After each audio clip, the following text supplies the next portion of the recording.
नागपुर में रात को लगभग 1 बजे के आसपास पहुंचा। मुझे बताइए, उस दिन पहलगाम में आप थे, कितने बजे का समय था और क्या वाकया आपने अपनी आंखों से देखा? एक्चुअल में एग्जिट टाइमिंग मेरे को ध्यान नहीं है, मोबाइल में से बता सकता हूँ कि वीडियो हमने उसी समय खींचे थे 5 मिनट पहले। पूरा माहौल अच्छा था, लोग इंजॉय कर रहे थे, खेल रहे थे, काफ़ी फैमिली थी, बच्चे थे, लोग फोटो खिंचा रहे थे। ऐसा लग ही नहीं रहा, ऐसा लग रहा था कि स्वर्ग है, बिल्कुल सब लोग इंजॉय कर रहे हैं। और ऐसा उम्मीद नहीं थी कि 5 मिनट बाद ऐसा वो नर्क जैसे बन जाएगा। वो कौन सा मोमेंट था जब आपको पता चला कि कुछ हो रहा है? एक्चुअल में मैं एक लकी बोलूँगा, लकी हूँ कि हम क्या पूरा घूम के जो एग्जिट है, एग्जिट बहुत संकरा था, 15 बाय 60-70 फीट लंबा था और उसका निकलने के लिए सिर्फ 4 फीट का एक दरवाजा था। और लकीली मैं वो सिर्फ 4 फीट के दरवाजे पे ही खड़ा था। उसको उस तरफ जंगल था, घोड़े खड़े रहते हैं दलदल में, तो लकी मैं वहीं पे खड़ा था। पीछे से एकदम से फायरिंग की आवाज़ हुई गार्डन में, जहाँ पे बोल सकते हैं।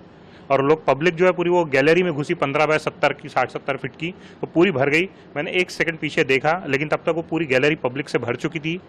तो हमारे को उस गैलरी के उधर का, पीछे का नहीं दिखाई दिया जहाँ पे टेरेस थे, लेकिन कंटिन्यू फायरिंग हो रही थी। तो लोग एक दूसरे को कुचलते हुए धक्के दे रहे थे। तो मैंने मिसेस को दलदल की तरफ धकेला दिया, तो घोड़े वाला तो हमारे को तुरंत छोड़ के, घोड़ा छोड़ के भी भाग गया। वो घोड़ा भी छोड़ा और वो खुद भी भाग गया जंगल में।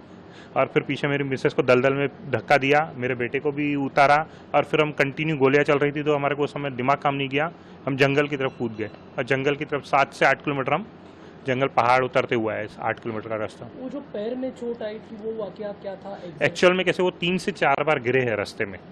उनका पहली बार जब गिरे पैर मुड़ गया पूरा, फिर दूसरी बार गिरे, वो फिर भी कंटिन्यू चल रहे थे। तो मेरे बेटे ने, मैंने और वो खुद भी पकड़ के जैसे तैसे उनको 7 से 8 किलोमीटर का पहाड़ उतारे।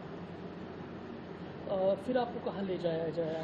एक्चुअल में फिर मैं नीचे आया, मेरी पर्सनल कार खड़ी थी वहाँ पे पार्किंग में। मैंने ड्राइवर को कॉल किया, ड्राइवर बोले मैं नहीं आ सकता हूँ। तो मैंने एक लोकल था वहाँ पे, आर्मी वाले को बोला कि मतलब मेरे को मेरी कार तक पहुँचवा दीजिए, बाकी कुछ नहीं चाहिए मेरे को, और कोई नीड नहीं चाहिए। उन्होंने कार दिए और उसमें बिठाए और मेरे को मेरी पार्किंग तक छुड़वाए। मेरी पार्किंग में मेरी कार खड़ी थी, फिर मैं अपनी कार में ही हॉस्पिटल लेके गया इनको। कैसा पैनिक सिचुएशन था? लोग क्या रिएक्ट कर रहे थे? कितना डर, कितना भय का डर माहौल था? बहुत ज़्यादा था। लोग चिल्ला रहे थे, गिर रहे थे पहाड़ों से। जो पीछे मेरे मेरे से आगे भी काफ़ी पब्लिक थी, मेरे पीछे भी पब्लिक थी। लोग गिर रहे थे, गिरते हुए आ रहे थे, कोई नदी में गिर रहा था, कोई पत्थर पे गिर रहा था। एक दूसरे को उठा रहे थे और चलते जा रहे थे बस। आपने पीछे क्या सुनाई दिया? लोगों की चीखें सुनी? एक बंदा मेरे बाजू में आया, रो रहा था, बहुत ज़्यादा रो रहा था वो, यानी सिचुएशन के कंट्रोल के बाहर था उसको। तो मैंने बोला, उसको बोला रुक रुक रुक। मेरे भाई को बोले, मेरे सर में गोली मार दी, बोले मेरे सामने, बोले मैं अपने भाई के लिए रुका भी नहीं, बोले। लोग जो बता रहे हैं कि धर्म पूछा गया, नहीं, वो मेरे को मालूम नहीं, क्योंकि मैं एक्चुअल में एग्जिट गेट पे खड़ा था ना। ये उसमें लंबी गैलरी है 15 बाय 60-70 फीट की, उसके पीछे गार्डन है 60-70 फीट की गैलरी के पीछे, ये टेरेस वहाँ पे थे और गैलरी पूरी पब्लिक से भर